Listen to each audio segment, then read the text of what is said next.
Hey guys, how's it going? Hope you're doing well. My name is Crown, and today I'm going to read you some very interesting stories that I hope that you're gonna love. And now, without further ado, let's go!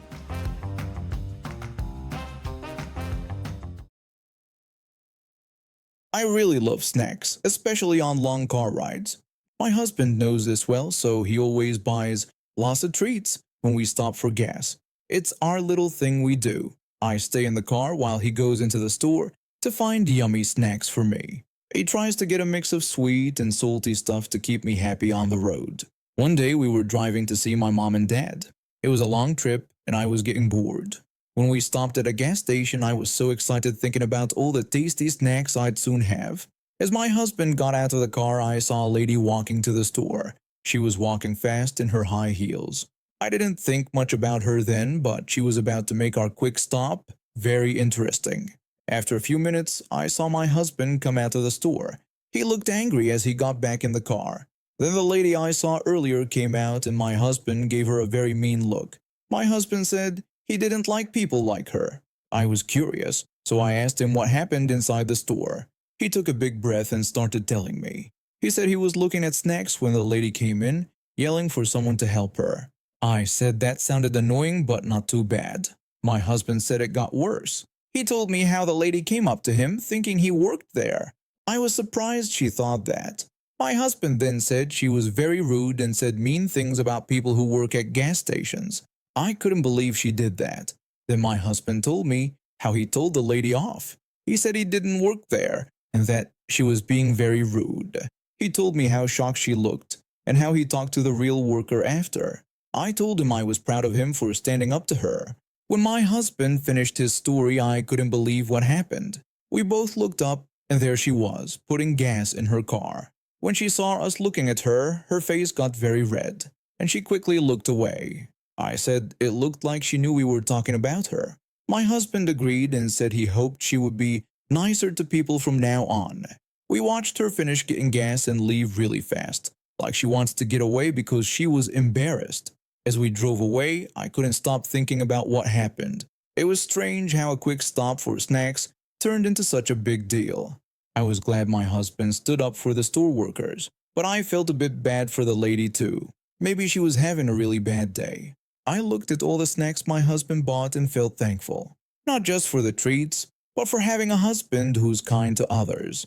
As we munched on chips and chocolate, we talked about how important it is to be nice to everyone, even when you're having a bad day. The rest of our trip felt different after what happened. We laughed about it, but it also made us think. It's funny how a small thing at a gas station can teach you something big about life. I'm an air traffic controller at the local airport, so I was thrilled to find a place close to work. Little did I know that my new next-door neighbor would turn my life upside down. From day one, something seemed off about her. She'd stand in her yard glaring at the sky like it had personally offended her. I tried to be friendly, waving hello when I'd see her outside. She'd just scowl and mutter something under her breath. One day, as I was mowing my lawn, she stormed over, her face red with anger. She confronted me, demanding to know if I worked at the airport. When I confirmed that I was an air traffic controller there, she angrily told me to instruct the pilots to stop flying over her property, claiming they were trespassing in her airspace. I was stunned. I attempted to explain that the airspace above our homes wasn't private property, but she refused to listen. She insisted that she owned everything above her land and that the planes were breaking the law. Before I could respond further, she stomped off, leaving me bewildered by the encounter. The next week, I came home from work to find her on her roof with a megaphone. She was shouting at a plane flying overhead, declaring it a no-fly zone and ordering the aircraft to turn around immediately, accusing it of trespassing. I couldn't believe my eyes. I called out to her, expressing my concern for her safety and urging her to come down from the roof.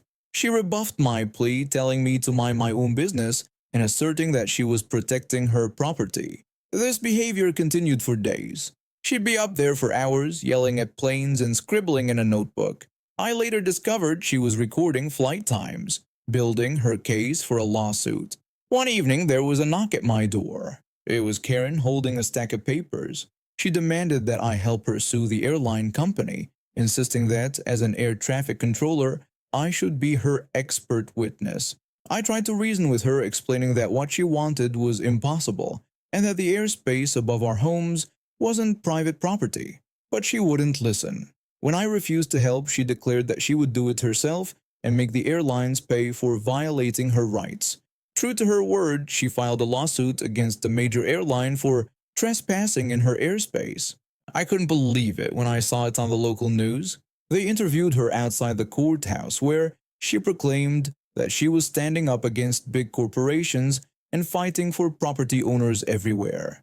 The whole neighborhood was buzzing with gossip. Some people thought she was crazy, others admired her for standing up to big business. Me? I just wanted it all to be over. The day of the court hearing arrived. I debated whether to go, but curiosity got the best of me. I slipped into the back of the courtroom just as the judge was speaking.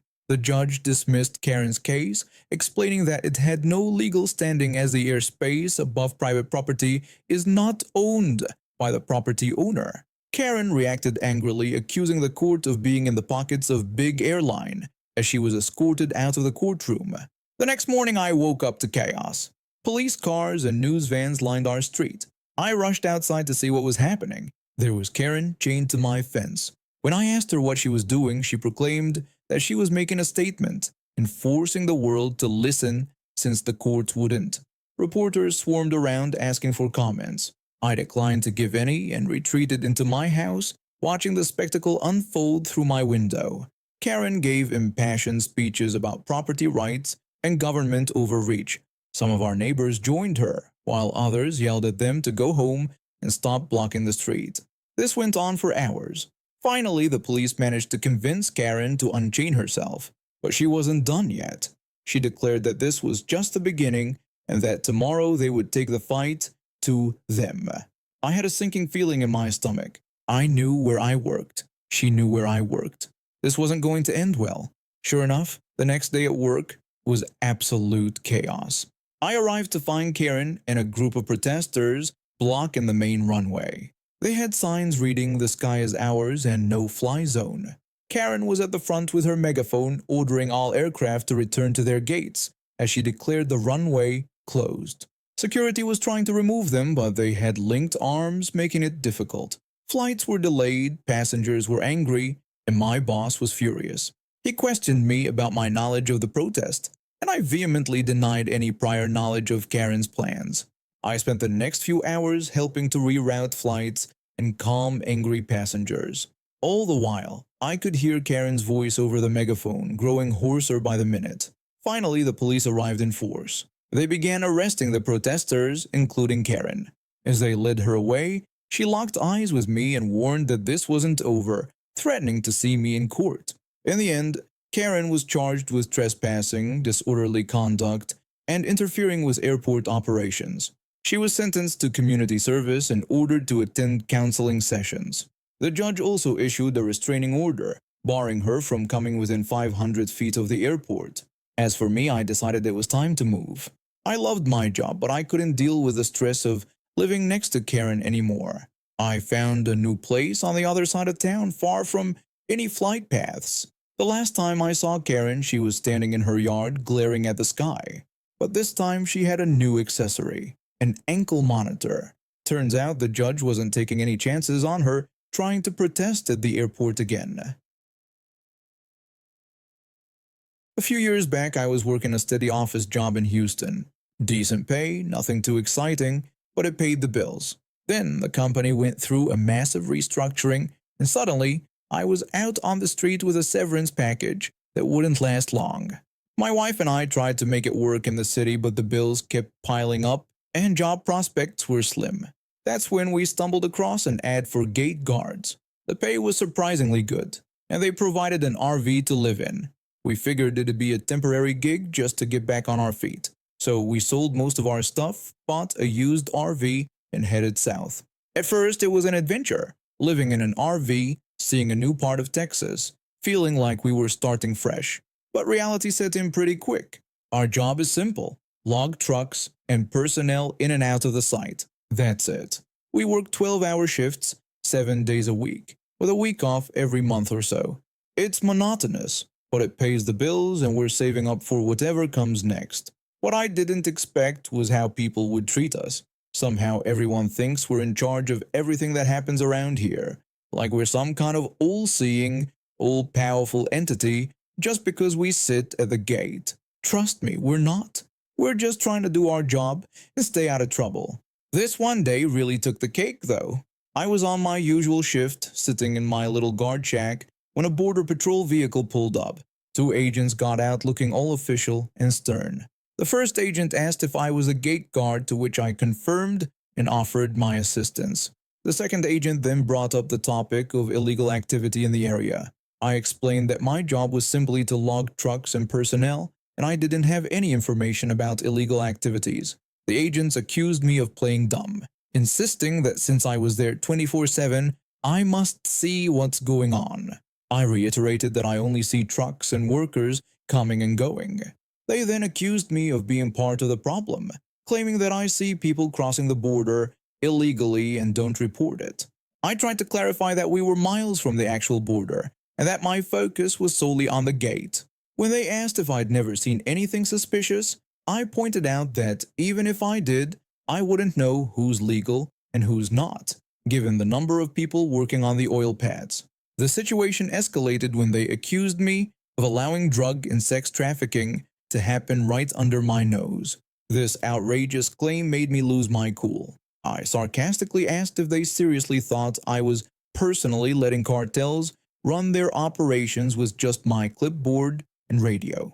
They insisted it was my duty to report suspicious activity, but I firmly stated that my only duty was to log trucks and personnel. I explained that I wasn't willing to risk my life to be an informant, hinting at the dangers of being seen as a snitch in the area. The agents tried to twist my words, suggesting I was admitting to seeing illegal activity. I clarified that I hadn't seen anything, and even if I had, it wasn't my job to play border patrol. I emphasized that I was a gate guard, not a vigilante. The encounter ended with the agents expressing their intention to keep an eye on the area and on me. I responded that I would continue doing my job of logging trucks. After they left, I called my supervisor to report the incident. To my relief, the supervisor was supportive, assuring me that I did the right thing and offering assistance if the agents returned to cause trouble. I shared the incident with my wife that night. We were both worried but agreed not to let it change how we do our job. The following days were tense, with every approaching vehicle making me wonder if the agents were returning. However, they didn't come back, and things gradually returned to normal. The story concludes with my reflection on the job. While it might not be glamorous or what I had imagined for myself at this point in life, it's honest work. I expressed my determination not to be pushed into doing something that could endanger my life or my wife's. We're focused on doing our job, saving money, and moving on to the next chapter of our lives, even if it occasionally means standing up to overzealous law enforcement. As a head zookeeper at our city's beloved animal sanctuary, I've dedicated my life to caring for and protecting these magnificent creatures. It's not just a job for me, it's a calling. I grew up rescuing stray cats and dogs, volunteering at animal shelters, and dreaming of the day I could make a real difference in wildlife conservation. After years of hard work and study, I finally landed my dream job at the zoo. Every day I wake up excited to ensure our animals are healthy, happy, and safely housed. We take pride in our enclosures, designed to mimic natural habitats while keeping both animals and visitors safe. But all it took was one entitled family to throw everything into chaos. It was a busy Saturday afternoon when I first noticed them. A couple with their young son, maybe 8 or 9 years old. The parents were too engrossed in their phones to pay attention to their kid, who was running around wildly and shouting at the animals. I approached them with a friendly smile. I politely reminded them to keep an eye on their son, explaining that we have strict safety rules to protect both our visitors and our animals. The mother barely glanced up from her phone and dismissed my concerns, saying the child was just playing. I tried again, maintaining a polite but firm tone, attempting to explain that some of our enclosures could be dangerous. The father interrupted, stating that they had paid good money to be there and insisted that their child should be allowed to have fun. I sighed and walked away, keeping a watchful eye on the family as they moved through the zoo. I had a bad feeling about this, but I couldn't follow them around all day. I had other duties to attend to. About an hour later, I heard screaming coming from the big cat enclosure. My heart sank as I raced over, already knowing what I'd find. The same little boy was inside the lion exhibit, crying and holding his arm. One of our female lions, a typically gentle soul named Nala, was pacing nervously nearby. I could see a small scratch on the boy's arm. Nothing serious, but enough to draw blood. I immediately radioed for backup and medical assistance. As our team worked to safely extract the boy and calm the animals, I turned to face the parents, who were hysterical. The mother was panicking about her baby and demanding to know how this could have happened. The father was furious, threatening to sue the entire zoo. I tried to calm them down, suggesting we focus on getting their son to safety first and discuss the incident afterward. Once the boy was safely out and being treated by our on-site medical team, I attempted to explain the situation calmly. I expressed my regret over the incident but reminded them of my earlier warning about keeping a close eye on their son. I explained that our enclosures are clearly marked with warning signs and have multiple barriers in place to prevent such scenarios. The mother reacted defensively, accusing us of blaming them and calling our animals vicious. I tried to clarify that Nala hadn't attacked their son, suggesting that the scratch was likely from him trying to climb over the safety barriers. I mentioned that we would review our security footage, but before I could finish, the father latched onto the mention of security footage. He saw it as proof of our negligence and threatened legal action. True to their word, they sued us, not just for medical bills, which we offered to cover immediately, but for millions in emotional distress and future therapy. They claimed our animals were too aggressive and demanded we declaw all our big cats for public safety. It was absurd. Declawing is cruel and illegal for exotic animals. It would cripple them and cause immense suffering. Not to mention, it completely ignores the fact that their son should never have been in that enclosure in the first place. The lawsuit dragged on for months. The family started a social media campaign against us, twisting the facts and painting us as monsters who endangered children. Our attendance numbers dropped, and we were struggling to make ends meet. But I wasn't about to give up.